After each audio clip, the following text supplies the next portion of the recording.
Hello dears, welcome to study with C. तो अब अपन start करने वाले हैं चैप्टर नंबर 1 वास्तविक संख्याएं। आज करते हैं इसका सिर्फ परिचय। तो बात यूं है कि देखो, वास्तविक संख्याएं हमने आज तक इस चीज के बारे में सुना हो या ना सुना हो, ऐसे अपरिचित सी लग रही होगी आपको। तो मैं आपको इसके बारे में बताता हूं। वास्तविक संख्याएं मतलब जो वास्तव में संख्या है ना। तो सर दूसरी संख्या कौन सी होगी? संख्या होगी वो तो वास्तविक संख्या ही होगी ना, दूसरी कोई संख्या होगी क्या? जी हाँ, दूसरी भी संख्याएं होती है। कभी आपने सुना हो कि कोई कहानी है वास्तविक। हाँ, वास्तविक कहानी है, अकबर जी की कहानी है, महाराणा प्रताप जी की कहानी है, वास्तविक कहानी है। और कभी कभी दादी नानी हमें सुनाया करती है कहानियां। तो वो हर कहानी क्या वास्तविक होती है क्या? जी नहीं। होने को कुछ वास्तविक भी हो सकती है, होने को कुछ घटनाक्रम के आधार पर ऐसे मन घड़ित हो सकती है। अब मन घड़ित या कुछ अलग टाइप से उनको कल्पना वाली कहानियां कह सकते हैं। तो उन कहानियों को क्या कह सकते हैं? काल्पनिक कहानियां। उसी प्रकार से कुछ वास्तविक संख्याएं तो जो हमारे आसपास ब्रह्मांड में कोई भी जो संख्या है, विद्यमान है जो संख्या, वो तो है वास्तविक संख्या। कितनी गिनती वस्तुओं की संख्या है ना, ऑक्सीजन के परमाणुओं की संख्या, ठीक है, अणुओं की संख्या, कितने लीटर पानी है, वो सब की सब उस तरीके से कि जितनी संख्या है कि सब की सब वास्तविक संख्या में है। कुछ संख्या और भी गणितज्ञों ने इसके बारे में अध्ययन किया तो उन्हें मिले कि काल्पनिक संख्या भी हो सकती है। अब काल्पनिक संख्या क्या हो सकती है? तो संख्या दो प्रकार से ले सकते हैं, तो वास्तविक संख्या और दूसरी काल्पनिक संख्या। काल्पनिक संख्या क्या होती है? हमने तो इसके बारे में पहले नहीं सुना। तो एक बात बताता हूं कि वास्तव में जो संख्या सारी है वो वास्तविक संख्या, और अगर दूसरी अगर अपने यहां पर काल्पनिक संख्या की बात करें, काल्पनिक संख्या वो होती है एक तरीके से कल्पना की गई संख्या। देखो एक बात ध्यान दें, कभी भी कोई भी संख्या 5, 7 कुछ भी, हाँ ठीक है 5 है कोई चीज होती है, 7 भी कोई चीज होती है, और आज तक हमने ये भी सुना है 5/7 या 1/2, ये बातें भी सुनी है। हाँ ये भी सुनी है -2 और -5, और ये भी सुनी है, सारी बातें संख्याएं हैं सारी की सारी आ रही है। लाख सुना है, अरब सुना है, अनगिनत सुना है। अब कहते हैं तारों की संख्या अनगिनत है ना, तारों की संख्या अनगिनत है तो सही, कुछ तो है संख्या उनकी, चाहे अनगिनत है, ठीक है, असंख्य। लेकिन किसी भी संख्या की कल्पना क्या हो सकती है? आपने कभी ऐसा भी देखा होगा कि कोई संख्या वर्गमूल में हो, कोई संख्या किस चीज में हो? वर्गमूल में। जैसे √7 है, ठीक है, रूट क्या होता है? रूट वर्गमूल, वर्गमूल। दरअसल वर्गमूल वर्ग का उल्टा है, वर्गमूल जो है वर्ग का बिल्कुल उल्टा है। अब वर्ग क्या है कि सर वर्ग क्या बताओ आप? तो पहले आपको मैं वर्ग बताता हूं। जैसे अगर 2 का वर्ग इस तरीके से लिखा करते हैं, तो 2 का वर्ग होता है 4, अर्थात किसी भी संख्या का उसी संख्या के साथ ही गुणा उसका वर्ग होता है। लेकिन अगर इसका वर्गमूल करें, रूट करें 4, ये अगर ये आता है वापिस 2, इसका वर्गमूल ये होता है, घात उसकी होती है 1/2, इसको 1/2 कहते हैं। यहाँ पे 2 घात और घात 1/2 भी, यहाँ पे 2 घात है पूरी, यहाँ पे उसकी बटा में, तो ये वर्गमूल लग जाता है। या आगे घनमूल भी आते हैं, वो मैटर नहीं रखता। ये 2 इस तरीके से वर्गमूल वाली संख्याएं भी होती है, इसकी भी कल्पना कर सकते हैं। क्योंकि हमारे √4 वर्गमूल संख्या नहीं है, क्योंकि ये पूरा रूप से 2 है, इसलिए ये नॉर्मल सामान्य संख्या है। हाँ, √7 एक वर्गमूल वाली संख्या है, लेकिन किसी भी संख्या का हम वर्गमूल तो ले सकते हैं ना, और कुछ ना कुछ संख्या आएगी, चाहे वो पॉइंटों में आए। जैसे √3 की संख्या 1.732 और डैश डैश डैश आगे जाती है अनंत तक। मतलब रुकती नहीं है, हम पढ़ते सिर्फ यहाँ तक है 1.732 गणनाओं में इतनी करते हैं वैज्ञानिक रूप से, और दरअसल गणित में इसमें आगे बढ़ती जाती है अनंत तक। कई बार हमें इसका शुद्ध मान निकालने के लिए काफी हद तक लेके जाना पड़ता है, वो मैटर अलग है, हम सिर्फ इतना काम है। कभी ऐसा हो सकता है कि कोई संख्या माइनस की हो 5, ये तो ठीक है, लेकिन अब इस पर भी रूट लग जाए तो हमने सिर्फ प्लस वाली संख्याओं के रूट देखा है, कौन सी किसी दो संख्याओं का गुणा ये हो, ये किसी दो संख्याओं का गुणा है, जब वो दोनों संख्याएं प्लस में है तब ये दो संख्याओं का गुणा है, वो तो बात हुई, ठीक है, फिर रूट हट जाएगा।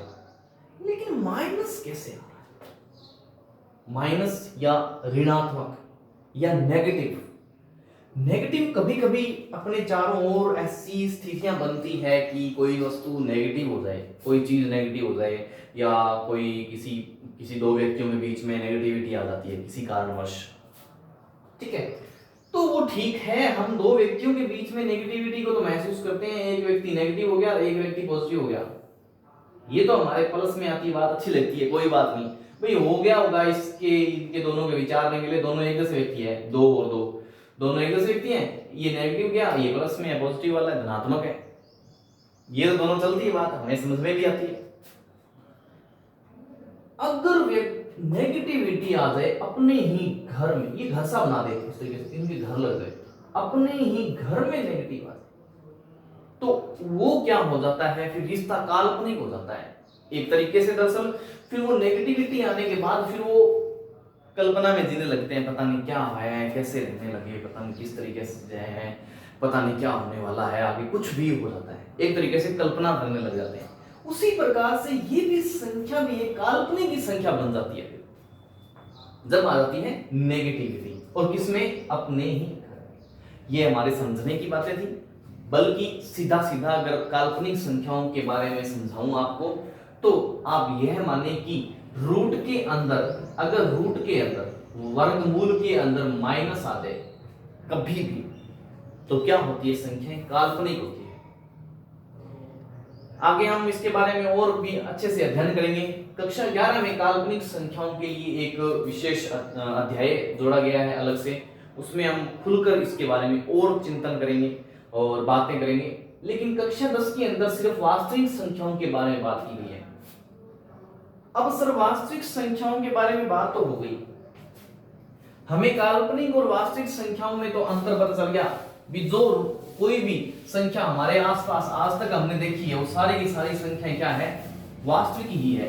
काल्पनिक संख्या तो सर ये रूट में जो माइनस लगा ये तो हमने पहली बार लगाया, लेकिन वास्तविक संख्या में क्या हुआ, वास्तविक संख्या में भी कुछ आपने कभी माइनस लगाया था, कभी प्लस लगाया था, कभी रूट लगा दिया था, उनमें भी कुछ विभाजित होते हैं क्या अलग अलग, है ना। जैसे देश के अंदर राज्य, राज्य के अंदर फिर जिले, जिलों के अंदर तहसील बना दी, तहसील के अंदर जैसे ग्राम पंचायत बना दी, फिर ग्राम हो गए, वार्ड हो गए, अलग अलग ऐसे।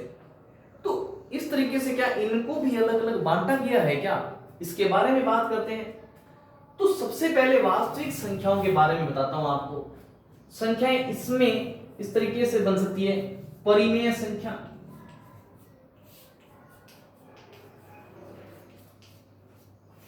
तथा दूसरी अपरिमेय संख्याएं।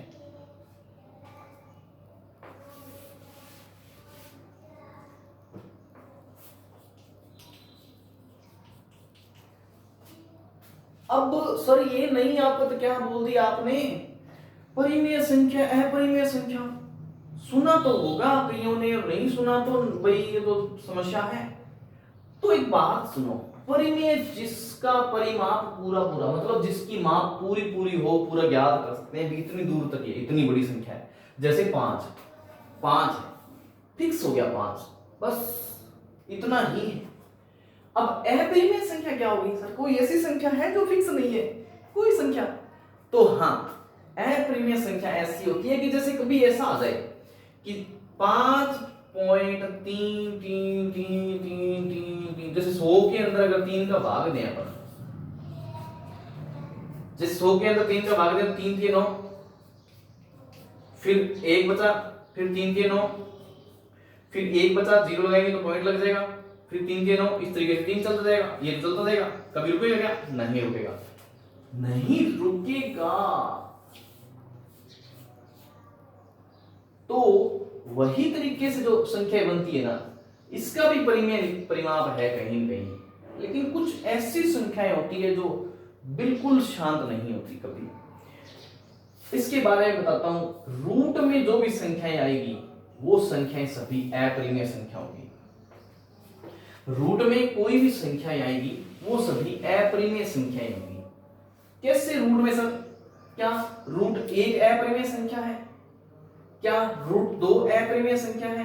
क्या रूट 3 अपरिमेय संख्या है? क्या रूट 4 अपरिमेय संख्या है? और क्या रूट 5 और डैश डैश डैश? कौन सी संख्या अपरिमेय है?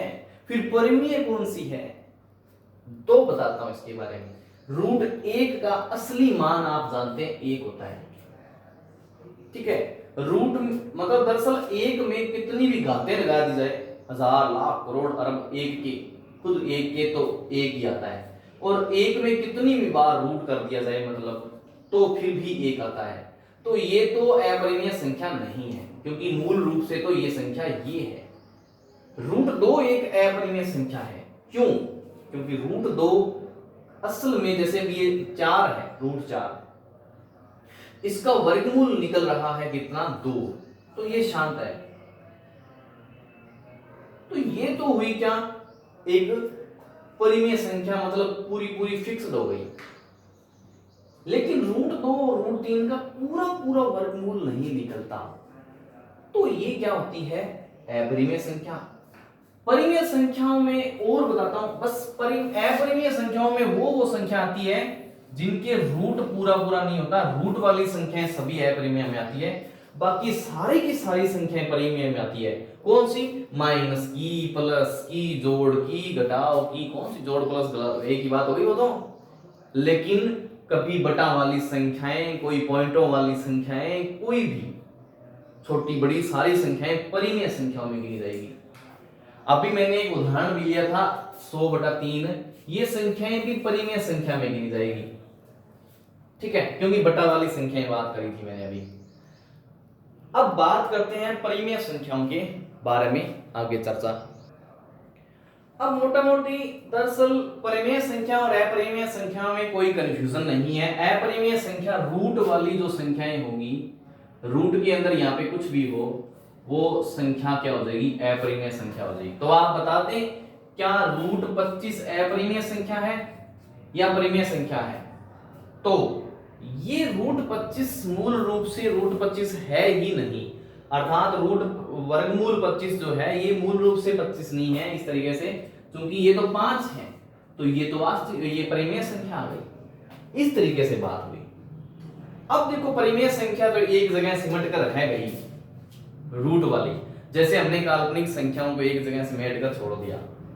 बात तो आती है परिमेय संख्याओं में, सभी की सभी संख्या बाकी बची परिमेय संख्याओं में जाएगी। अब इनमें कौन सी संख्याएं आती है? तो सबसे पहले प्रकृति में जो सारी चीजें हैं उनके बारे में बात करते हैं। तो कोई भी प्रकृति में वस्तु की संख्या जो होती है, उसको लिखने के लिए जो संख्याएं यूज करेंगे, काम में लेंगे, वो प्राकृत संख्याएं हैं। सर कैसे? ये तो अजीब सी बात बोल दी सर आपने, प्राकृत संख्याएं कैसे? कहने का तात्पर्य यूं है कि पेड़ों की संख्या, किसके पेड़ की संख्या? नीम के पेड़ की संख्या। नीम के पेड़ की संख्याओं की बात की है जी सर, इतनी दूर में हम इतने नीम के पेड़ गिन लेंगे, ठीक है गिन लेंगे, लेकिन पूरी दुनिया में भी नीम के पेड़ जितने हैं वो निश्चित ही है और गिने जा सकते हैं, नए लगाए जा सकते हैं तो वो भी गिने जा सकते हैं, या अनगिनत है तो सही कुछ संख्या। अब किसी चीज की संख्या को 0 से कैसे लिख सकते हैं? मुझे बताओ कि प्रकृति में कोई चीज जिसका अस्तित्व नहीं है तो उसका नाम ही नहीं है भी इस चीज की संख्या 0 है। कैसे भी? कोई चीज ऐसी नहीं है। ऑक्सीजन की बात की जाए तो ऑक्सीजन जो हमारी होती है प्राणदायिनी जीवनदायिनी गैस, उसके परमाणुओं की संख्या या इसके ये असल में हमारे O2 के रूप में काम में लेते हैं। द्विपरमाणु होती है, 2 परमाणु साथ में चलते हैं। तो जो ये हमारी ऑक्सीजन है उनके अणुओं की संख्या कुछ अनगिनत है, जो भी है, लेकिन है 0 तो नहीं है। प्रकृति में कोई भी वस्तु, कोई भी चीज ऐसी भी, किसी भी चीज की संख्या या तो 1 है या अनंत है। कहीं भी 1 है या उससे ज्यादा, कहीं जैसे सूरज है 1 है, चांद है 1 है, पृथ्वी है 1 है, या उससे कहीं ज्यादा है कोई चीज, ठीक है। लेकिन 0 नहीं है कोई चीज। शेर है तो है कोई कुछ न कुछ। अब कह दे कोई कि डायनासोर, तो डायनासोर कभी न कभी जब थे तो सही। अब तो प्रकृति में विद्यमान नहीं है ना, अब नहीं है तो वो प्राकृत नहीं हो जाएगा। प्राकृत नहीं है, प्रकृति में नहीं है। हमारे लिए तो, हमने डायनासोर को देखा नहीं हूबहू, तो हमारे लिए प्रकृति में नहीं है। तो इसका अर्थ है प्राकृत संख्याएं कहां से शुरू होगी? प्राकृत संख्याएं शुरू होगी 1 से लेकर 2, 3, 4, कुछ भी आगे अनंत तक। अनंत, अनंत मतलब तारों की गिनती अनंत, पेड़ों की संख्या अनंत, धूल के कणों की संख्या अनंत।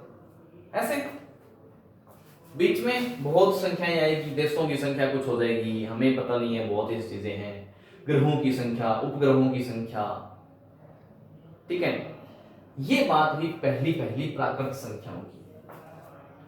दूसरी संख्या, यहां मैं बात करूं पूर्ण संख्याओं के बारे में। पूर्ण संख्याएं क्या होती है? जो पूरी बन जाए संख्या, मतलब संख्याओं को क्या कर दे? पूरी कर दे। तो संख्याओं को पूरी कब करेगी? जब यहां हम शून्य और जोड़ देंगे, अनंत तक जाए। तो शून्य और जोड़ते कोई भी संख्या को हम इस तरीके से लिख सकते हैं भी मेरे पास 0 रुपए है, 0 रुपए है, या मेरे पास अनंत रुपए है, या मेरे पास 0 टॉफी है, मेरे पास नहीं है, संख्याओं की बात कर रहे हैं ना। मेरे पास 0 टॉफी है, कहीं पड़ी है, हमें फर्क नहीं पड़ता, मेरे पास नहीं है तो मैं इस तरीके से लिखूंगा मेरे पास 0 टॉफी है। ये बात हुई पूर्ण संख्याओं की। पूर्ण संख्याएं शुरू कहां से होती है? 0 से। प्राकृत संख्याएं 1 से। समझ लेना ढंग से, प्रकृति में संख्या 1 से स्टार्ट होती है कभी भी, और पूर्ण संख्याएं उसको पूरी कर दे। प्रकृति वाली संख्याओं को और संख्याओं में बना दे पूरी, तो 0 और जोड़ दे। इसके बाद आती है पूर्णांक। पूर्णांक मतलब सारी की सारी संख्याएं। कौन सी?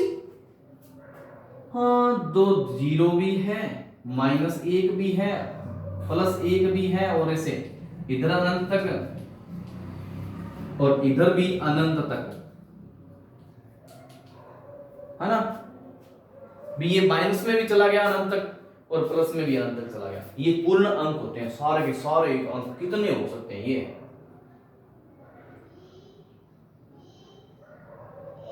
अब बात करते हैं आगे। कुछ संख्याएं अभाज्य संख्याएं होती है और कुछ संख्याएं भाज्य संख्याएं होती है। मूल रूप से भाज्य संख्याओं से अर्थ है कि जिन संख्याओं में एक और खुद का एक वाला और समय का ही भाग जाए, सिर्फ और सिर्फ केवल और केवल एक और समय का भाग जाए, वो तो एक और समय का भाग जाए।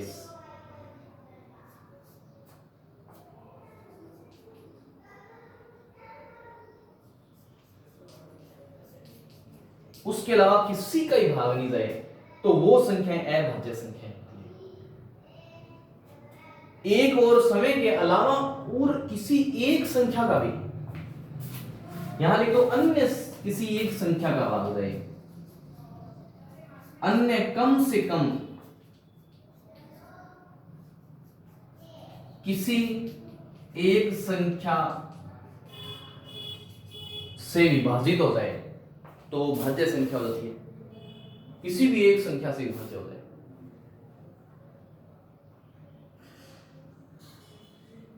और नियम यह रहता है कि असल में 2 से विभाजित संख्याओं को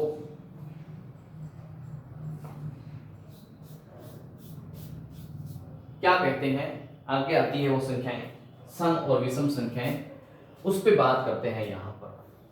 सम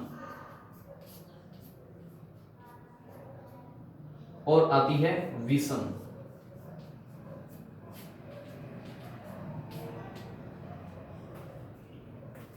सम और विषम की बात करें तो सम संख्या, इसके बाद की बात है संख्याओं में ही है। सम संख्याएं वे संख्याएं जिनमें 2 का भाग जाता है। तो जैसे 0, 2, 4, 6, 8 ऐसी संख्या जिनमें 2 का भाग जाता है। 0 में 2 का भाग जाता है, 0/2 0, बस पूरा चला गया, कोई प्रॉब्लम नहीं है। विषम संख्याएं जिनमें 2 का भाग नहीं जाता, तो 1 में नहीं जाता, 3 में नहीं जाता, 5 में नहीं जाता, 7 में नहीं जाता, इस तरीके से अनंत तक जाती जाती है, वो विषम संख्याएं होती है। तो हमने बहुत अच्छे से इनके बारे में बात की है, वास्तविक संख्याओं के बारे में।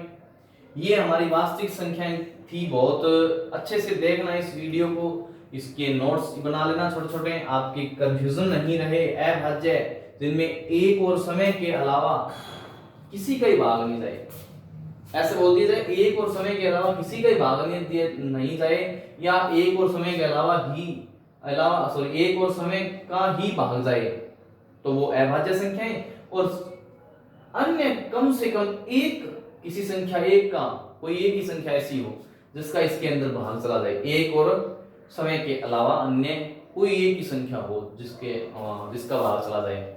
जैसे 6 में 6 का भाग जाता है एक बार, 6 में 1 का भाग जाता है 6 बार, लेकिन 6 में 2 का भी भाग जाता है और तथा 6 में 3 का भी भाग जाता है। ये 2 संख्याएं और है जिनका इसके अंदर भाग जाता है। 2 संख्याएं मिली, कहीं भी कभी ज्यादा मिलेगी, हमें फर्क नहीं पड़ता, तो हम तो पता करेंगे भी इसके गुणनखंड होते हैं क्या। किसी भी संख्या में 2 का भाग देंगे, देखेंगे पहले 2 का भाग देके देखेंगे, फिर 3 का, फिर 5 का, और फिर 7 का, और फिर 9 का, और 9 का तो देने की आवश्यकता नहीं है, फिर 11 का, इस तरीके से लगभग, या 13 का करके देख लेंगे, या फिर ये आगे आगे आ जाएगा। इनमें मतलब ये जो संख्याएं हैं ये खुद भी अभाज्य संख्या है, ये अभाज्य संख्या ही है खुद। एक भी अभाज्य संख्या गिनी जाती है, वैसे एक लेते नहीं है, 2 से शुरू होकर 2, 3, 5, 7, ये 11, 13, फिर क्या 17, और फिर 19, 21 होती है क्या अभाज्य संख्या? नहीं, 21 तो अभाज्य संख्या नहीं होती, लेकिन 23 अभाज्य संख्या होती है, क्योंकि 21 में 7 और 3 का भाग जाता है, तो भाग चला गया जिसमें खुद के अलावा और एक के अलावा, तो वो अभाज्य संख्या नहीं होगी। तो ये बात हमने मोटा मोटी भाज्य, अभाज्य, प्राकृत, पूर्ण संख्याएं, पूर्णांक, इनके बारे में अच्छे से कर ली। अब अपन आगे और कोई बात करते हैं। अब बात आती है हमारे इस अध्याय की। इस अध्याय में क्या ये चीजें पढ़ेंगे क्या जी, इन्हीं के बारे में आगे चर्चा चलेगी। तो एक बात देखते हैं कि इस अध्याय में हम चलेंगे, एक चीज आपने सबसे पहले देखी होगी, यूक्लिड विभाजन एल्गोरिथम।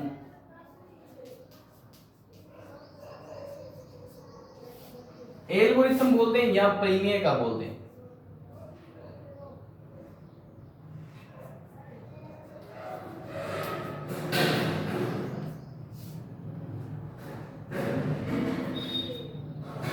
बात यूं आती है कि यूक्लिड विभाजन, एल्गोरिथम और प्रमेय क्या क्या चीज होती है। यूक्लिड जी एक थे गणितज्ञ, उन्होंने एक ऐसी विभाजन एल्गोरिथम बनाई जिससे कि कितनी भी बड़ी संख्या हो उसका HCF निकालना आसान हो गया था। HCF होता है हाईएस्ट कॉमन फैक्टर, महत्तम समापवर्त्य। इसके बारे में हम लेसन के अंदर और अच्छे से बात करेंगे किस तरीके से HCF निकलता है।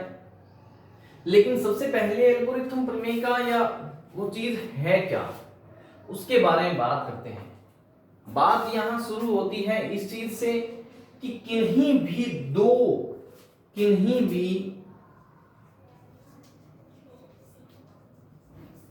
दो धनात्मक पूर्णांकों को किस प्रकार से लिख सकते हैं। बात यूं आती है कि दो धनात्मक पूर्णांक कौन से माना A और B है, दो धनात्मक पूर्णांक A और B है, इनको किस तरीके से लिख सकते हैं। अगर हम बात करें कि A में भाग दे रही हैं B का, तो ये तो चलो बात इतनी है, A में B का भाग दिया जा रहा है। इनको एक दूसरे के किस प्रकार से इनको व्यवस्थित करके लिख सकते हैं। तो सबसे पहले मैं आपको 27 में 6 का भाग देके दिखाता हूं, फिर हम पता करते हैं कि क्या चीज होती है। 27 में एक बार 6 का भाग देख लेते हैं। ये मान ले A है, ये हमारा B है, और कोई सी भी संख्या ले लें, इनको प्रकृति में किस तरीके से एक बार सही तरीके से लिख सकते हैं वो लिख करेंगे। ये भी 6 का भाग है, 6 चौक 24, और यहां बचा 4 से 4 गया 3। हम 27 को किस तरीके से लिख सकते हैं। ये नियम है कि हम अगर A का B में भाग दें या A किसी धनात्मक पूर्णांक को किस तरीके से लिखा जा सकता है, 27 को किस तरीके से लिखा जा सकता है। 27 को 6 गुणा 4 कितना हुआ, 6 चौक 24, और प्लस 3 के रूप में भी लिखा जा सकता है। अर्थात कहने का तात्पर्य है कि किसी भी धनात्मक पूर्णांक को किसी अन्य धनात्मक पूर्णांक के गुणनफल प्लस उसके बाद में शेषफल बचा उसके रूप में लिखा जा सकता है। तो बात करते हैं आगे कि किस तरीके से। अगर यहां हमने देखा है तो ये हमारा भाजक है, भाजक भाग करने वाला, ये हमारा भाज्य है, भाजित तो हो गया, भाज्य इसका भाग हो गया इसका, ये हमारा भागफल है। विभाग करने के बाद हमें क्या फल मिला वो है। ऐसा हमने सामान्यतः निम्न क्लासों में, छोटी क्लासों के अंदर हमने पढ़ा है बचपन में भी, ये हमारा भाज्य, ये तो हमारा भागफल होता है, ये तो शेषफल होता है, ये तो पढ़ा है अच्छे से आपने, इसके बारे में तो आप जानते हो। ये भागफल और ये शेषफल।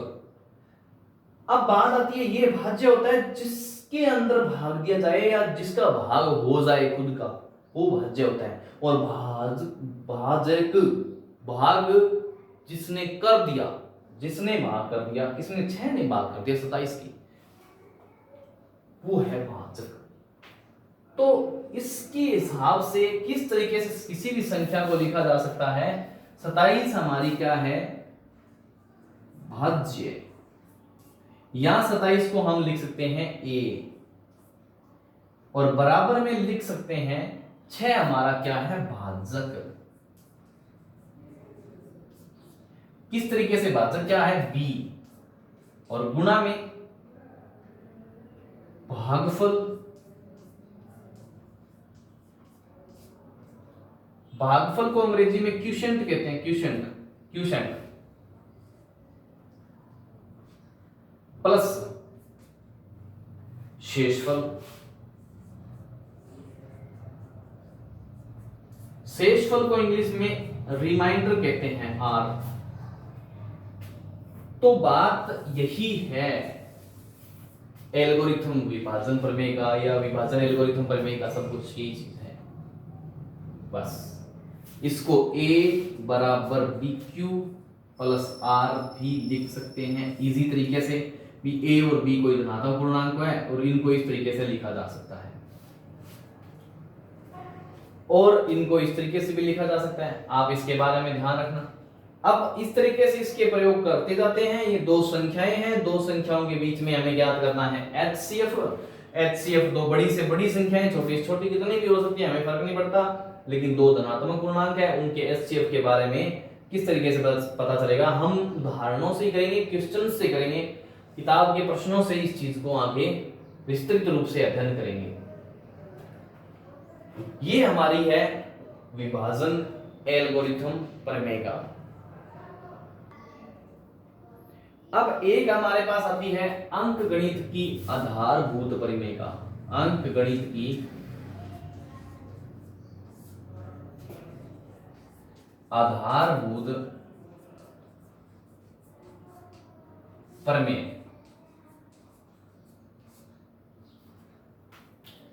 बात यूं होती है कि किसी भी भाज्य संख्या को किन्हीं मतलब कुछ अभाज्य संख्याओं के गुणनफल के रूप में लिखा जा सकता है, वो होती है अंकगणित की आधारभूत प्रमेय। कैसे? मतलब यूं मानो कि 15 आपके पास कोई भी भाज्य संख्या है, क्या करते हैं 15 को किस तरीके से अभाज्य संख्याओं के गुणनफल के रूप में लिखा जा सकता है वो देखना है। तो 15 की हम करते हैं इस प्रकार से गुणनखंड, बचपन में किया करते थे। तो देखो 15 में 2 का भाग जाता नहीं है, 3 का भाग जाएगा 5 बार और 5 का भाग जाएगा 1 बार। तो 15 को 3 और 5 के गुणा के रूप में लिखा जा सकता है, 5 3 15। तो ये हमारी होती है अंकगणित की आधारभूत प्रमेय से कि किसी भाज्य संख्या मतलब 15 को किसी अभाज्य संख्याओं के गुणनखंड के रूप में लिखा जा सकता है। 3 गुणा 5 दोनों अभाज्य संख्याएं लिखा जा सकता है। ये है हमारी अंकगणित की आधारभूत प्रमेय।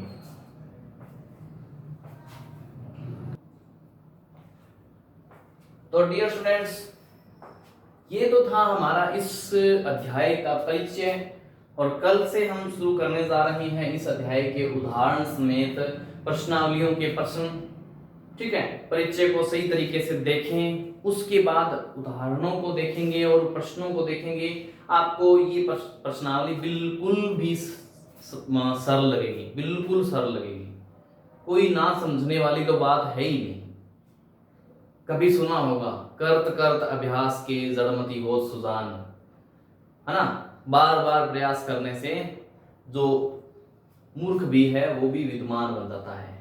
तो वो नियम यहां लगता है, हमें पढ़ना है और ध्यान लगाकर पढ़ना है। जब अगर हम ध्यान लगाकर पढ़ेंगे तो कोई भी चीज ऐसी नहीं है जो आपके समझ में नहीं आए। ध्यान लगाने से सब कुछ संभव है। तो आज की क्लास में मैं इतना ही बताना चाहता हूं। धन्यवाद, और बाकी करते हैं कल।